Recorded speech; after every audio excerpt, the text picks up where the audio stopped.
Não sei se vocês estão acompanhando o escândalo do surf. No último campeonato houve um abuso do poder que ficou um pouco claro, né? Na verdade, muito escancarado, um favorecimento do atleta norte-americano, sendo que todo o mercado, né, tem buscado nos últimos tempos, de uma forma evidente, favorecer o mercado australiano e americano, que sempre dominaram o esporte. Todas as maiores marcas são norte-americanas, então tem um interesse comercial de prejudicar os atletas brasileiros. Isso já vem acontecendo de forma um pouco velada nos últimos tempos, mas agora eles mudaram até as regras, né, do julgamento para favorecer os atletas que fazem uma linha mais clássica, mais antiga de surf e prejudicar os aéreos e o surf mais progressivo, né, o surf mais criativo, mais dinâmico dos brasileiros. Então a gente está vendo agora essa questão dos dirigentes, né, de um abuso do poder.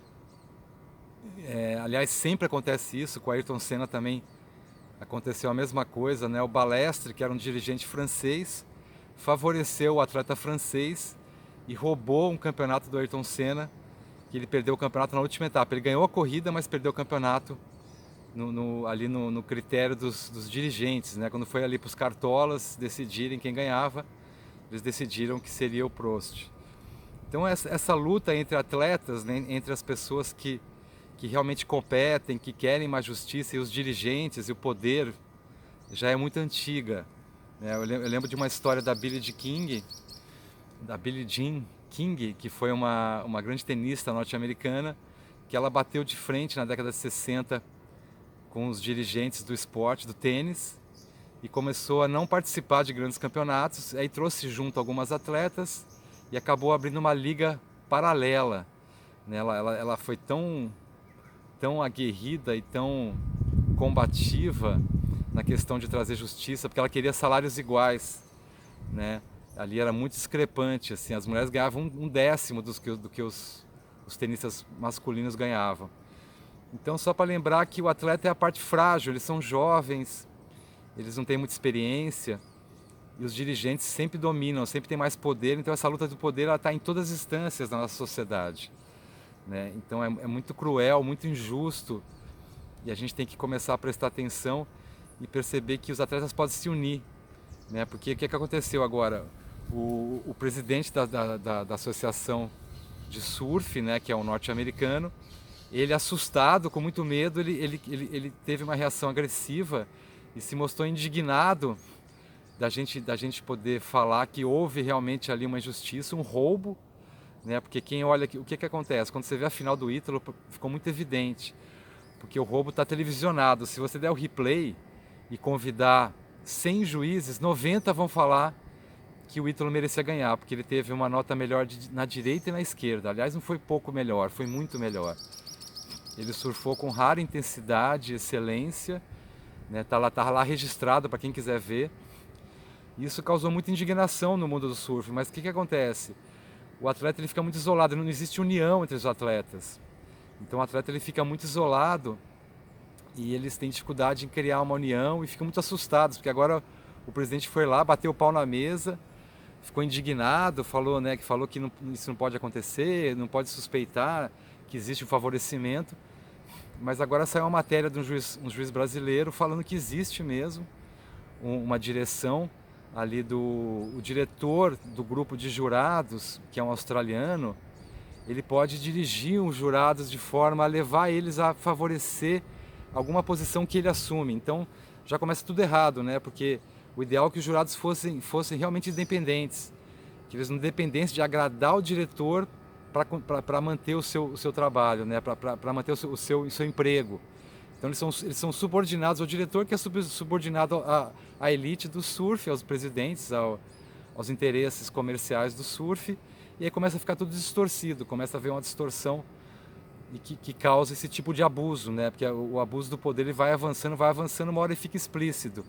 E nessa final nunca ficou tão explícito, porque a final era na piscina, que as ondas são iguais. Então eu te convido a rever essa final, se você tiver alguma dúvida, e tem uma boa maneira de responder ao presidente, né? Eu vou até fazer uma carta aberta ao presidente também, falando se ele realmente quer transparência no esporte, por que ele então ele não faz um julgamento agora, uma reavaliação dessa final e convida os 24 primeiros surfistas do ranking, faz uma votação que é secreta.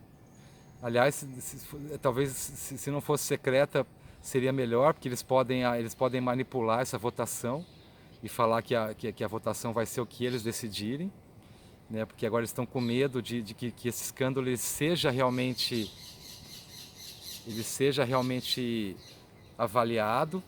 Então eles não têm interesse em avaliar o que aconteceu no Surf Range, que foi muito escandaloso, foi um roubo escandaloso.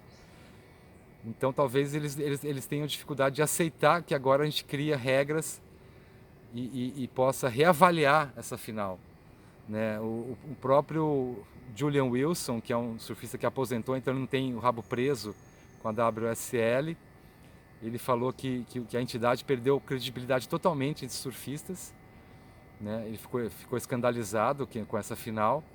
Então a gente não pode aceitar que existe esse tipo de injustiça, esse tipo de roubo e de corrupção, porque na verdade é isso, foi um abuso do poder, uma maneira corrupta de atuar no resultado de um esporte que deveria ser isento desse tipo de política, né? Então a gente tem que pensar com calma agora, e vai ser difícil os dirigentes aceitarem uma reavaliação.